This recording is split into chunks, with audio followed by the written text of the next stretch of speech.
नमस्कार साथीहरू, स्वागत छ तपाईँलाई शिक्षक सेवा आयोग अध्यापन अनुमति पत्र तयारी कक्षागत भिडियोमा। आज चाहिँ हामी सुरुदेखि नै सुरु गर्नेछौँ, जुन चाहिँ खण्ड क को नेपालको संविधानमा राष्ट्रिय शिक्षा प्रणाली, जसमा 35 भाग 308 धारा र 9 अनुसूची रहेको छ। नेपालको संविधान सभाबाट पारित मिति 2072 5 महिना 30 गते, यानि कि भदौको 30 गते 2072 साल। त्यसपछि संविधान जारी मिति 2072 6 महिना 3 गते, यानि कि असोजको 3 गते, जुन चाहिँ 7औं संशोधन हो। नेपालको संविधानमा रहेका 35 भाग 308 धारा र 9 अनुसूचीमध्ये भाग र धाराको विषयमा चाहिँ विस्तारै कुरा गर्दै जानेछौँ। अहिले चाहिँ जानौँ 9 अनुसूचीको बारेमा, जसमा चाहिँ के छन् त। अनुसूची 1 मा रहेको छ राष्ट्रिय झण्डा। अनुसूची 2 मा रहेको छ राष्ट्रिय गान, जसमा 8 हरफ 48 शब्द र 128 अक्षरहरू रहेका छन्। त्यसै गरी अनुसूची 3 मा रहेको छ निशान छाप, अनि अनुसूची 4 मा रहेको छ प्रदेशमा रहने जिल्ला। अनुसूची 5 मा रहेको छ सङ्घको अधिकार सूची। त्यसै गरी अनुसूची 6 मा रहेको छ प्रदेशको अधिकार सूची। 7 मा रहेको छ सङ्घ प्रदेशको साझा अधिकार सूची। अनुसूची 8 मा रहेको छ स्थानीय तहको अधिकार सूची र अनुसूची 9 मा रहेको छ सङ्घ प्रदेश र स्थानीय तहको साझा अधिकार सूची। यसै गरी नेपालको संविधानमा रहेको धारा 16 देखि 46 सम्मका मौलिक हकहरूको बारेमा चर्चा गर्नेछौँ। धारा 16 मा रहेको छ सम्मानपूर्वक बाँच्न पाउने हक। धारा 17 मा रहेको छ स्वतन्त्रताको हक। धारा 18 मा रहेको छ समानताको हक। धारा 19 मा रहेको छ सञ्चारको हक। धारा 20 मा रहेको छ न्याय सम्बन्धी हक। धारा 21 मा रहेको छ अपराध पीडित हक। धारा 22 मा रहेको छ यातना विरुद्धको हक। धारा 23 मा रहेको छ निवारक नजरबन्द विरुद्धको हक। 24 मा रहेको छ छुवाछुत तथा भेदभाव विरुद्धको हक। 25 मा रहेको छ सम्पत्तिको हक। 26 मा धार्मिक स्वतन्त्रताको हक। 27 मा सूचनाको हक। 28 मा गोपनीयताको हक। 29 मा शोषण विरुद्धको हक। 30 मा स्वच्छ वातावरणको हक। 31 मा शिक्षा सम्बन्धी हक। 32 मा भाषा तथा संस्कृतिको हक। 33 मा रोजगारीको हक। 34 मा श्रमको हक। 35 मा स्वास्थ्य सम्बन्धी हक। 36 मा खाद्य सम्बन्धी हक। 37 मा आवासको हक। 38 मा महिलाको हक। 39 मा बाल बालिकाको हक। 40 मा दलितको हक। 41 मा ज्येष्ठ नागरिकको हक। त्यसै गरी धारा 42 मा रहेको छ सामाजिक न्यायको हक। 43 मा सामाजिक सुरक्षाको हक। 44 मा उपभोक्ताको हक। 45 मा देश निकाला विरुद्धको हक र 46 मा संवैधानिक उपचारको हक। त्यसै गरी नेपालको संविधानमा शिक्षा सम्बन्धी व्यवस्था। शिक्षा सम्बन्धी हक धारा 31, जसका 5 उपधाराहरू निम्न छन्।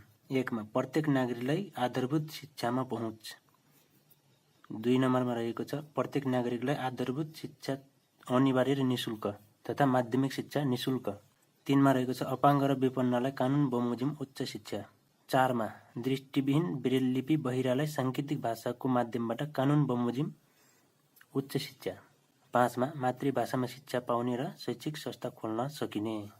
मौलिक हकका धारा 16 देखि 46 सम्मका मुख्य हामीले चाहिँ पढ्नुपर्ने धाराहरू जुन छन् त्यो चाहिँ यहाँ दिएको छ।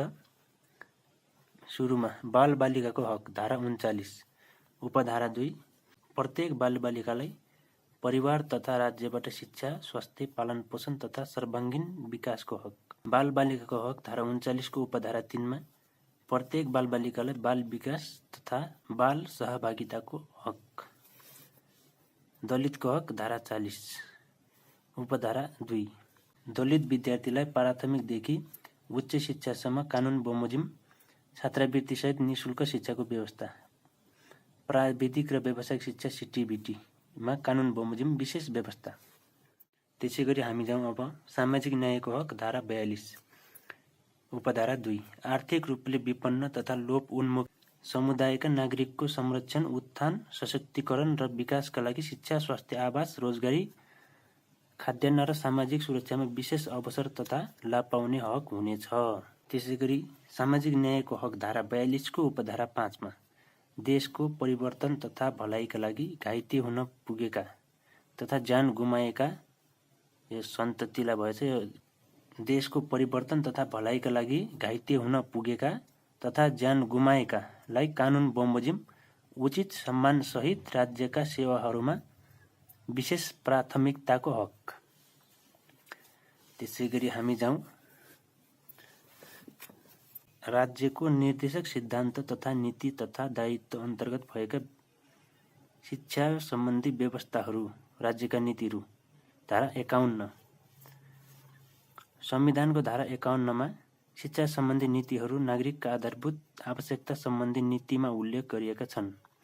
त्यसबाहेक अन्य केही नीतिहरू पनि शिक्षासँग सम्बन्धित देखिन्छन्। उक्त नीतिमा उल्लिखित शिक्षा सम्बन्धी नीतिगत व्यवस्था यस प्रकारका छन्। 6 नम्बर विकास सम्बन्धी नीति, जसमा अनुसन्धान, टेक्नोलोजी, एआई, कृत्रिम बुद्धिमत्ता आदिहरू समेटिएको छ। त्यसैगरी 6 नम्बरमा नागरिकका आधारभूत आवश्यकता सम्बन्धी नीति। 1 मा शिक्षालाई रोजगारमूलक, व्यावसायिक, सिपमूलक बनाउने। 2 मा शिक्षामा राज्यको लगानी तथा शिक्षाका निजी क्षेत्रलाई नियमन। 3 नम्बरमा नागरिकको व्यक्तित्व विकासका लागि सामुदायिक सूचना केन्द्र तथा पुस्तकालयको स्थापना तथा प्रवर्धन गर्ने।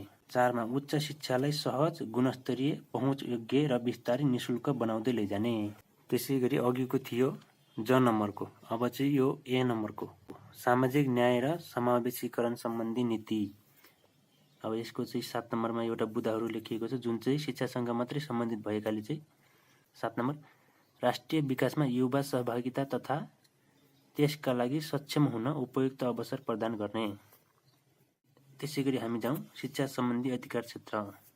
नेपालको संविधान 2072 राज्यको संरचना र राज्य शक्तिको बाँडफाँड गर्दा शिक्षा सम्बन्धी अधिकार क्षेत्र बाँडफाँड गरेको छ, जो निम्न छन्।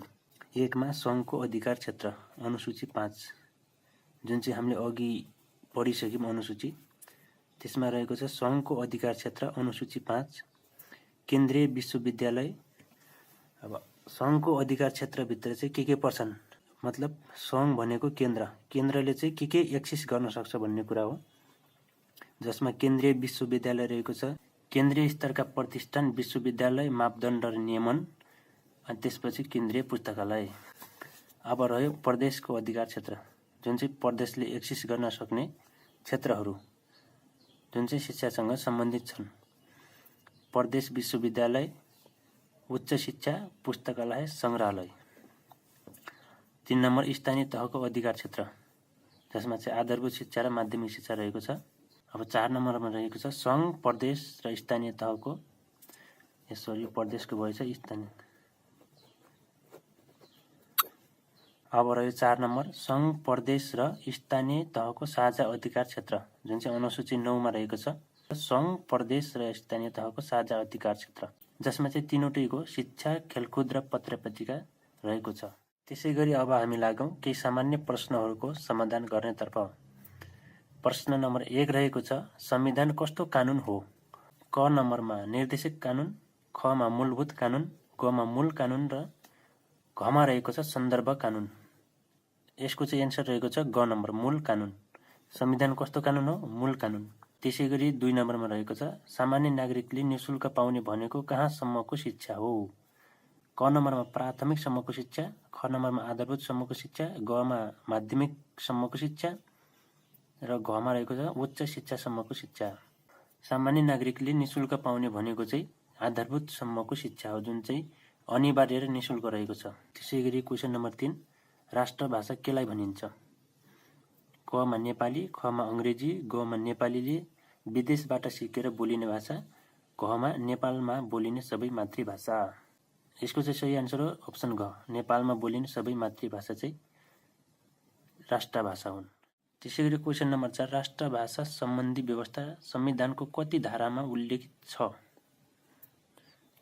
9, 5, 3, 6। राष्ट्रभाषा सम्बन्धी व्यवस्था नेपालको संविधानको कति धारामा उल्लेखित छ? यसको सही आन्सर हो 6। धारा 6 मा राष्ट्रभाषा सम्बन्धी व्यवस्था उल्लेख गरिएको छ। त्यसैगरी नेक्स्ट क्वेसन जुन चाहिँ इजी क्वेसन रहेको छ, क्वेसन नम्बर 5 नेपालको संविधानमा कति अनुसूची रहेका छन्? 4, 5, 7, 9। यसको चाहिँ सबैलाई थाहा भएकै कुरा हो। नेपालको संविधानमा अनुसूची 9 वटा रहेका छन्, 35 भाग, 308 धारा र 9 अनुसूची। क्वेसन नम्बर 6 नेपालको संविधान 2072 ले थप गरेका मौलिक हक देखाएमध्ये कुन हो? बालबालिकाको हक, न्याय सम्बन्धी हक, सम्मानपूर्वक बाँच्न पाउने हक, सामाजिक न्यायको हक। यसको एन्सर चाहिँ हो अप्सन ग सम्मानपूर्वक बाँच्न पाउने हक नेपालको संविधान 2072ले थप गरेको। त्यसैगरी अब हामी जाउँ क्वेसन नम्बर 8 मा, किनकि क्वेसन नम्बर 7 मा केही मिस्टेकहरू इररहरू रहेका छन्, त्यही भएर चाहिँ हामी 8 मा जान्छौँ। ट्रेड युनियन खोल्ने र सङ्गठित हुने हक नेपालको संविधानको कुन मौलिक हक अन्तर्गत पर्दछ? क मा स्वतन्त्रताको हक, ख मा श्रम सम्बन्धी हक, ग मा समानताको हक र घ मा सम्पत्तिको हक। ट्रेड युनियन खोल्ने र सङ्गठित हुने, यसको एन्सर चाहिँ हो ख श्रम सम्बन्धी हक। त्यसैगरी अब चाहिँ केही इजी क्वेसनहरू रहेका छन्। रेडियोको श्रोता जस्तै फिल्मको के हुन्छ? प्रसारण, अभिनेता, आलोचक र दर्शक। यो चाहिँ सबैलाई एकदम थाहा भएकै एकदम सजिलो क्वेसन हो।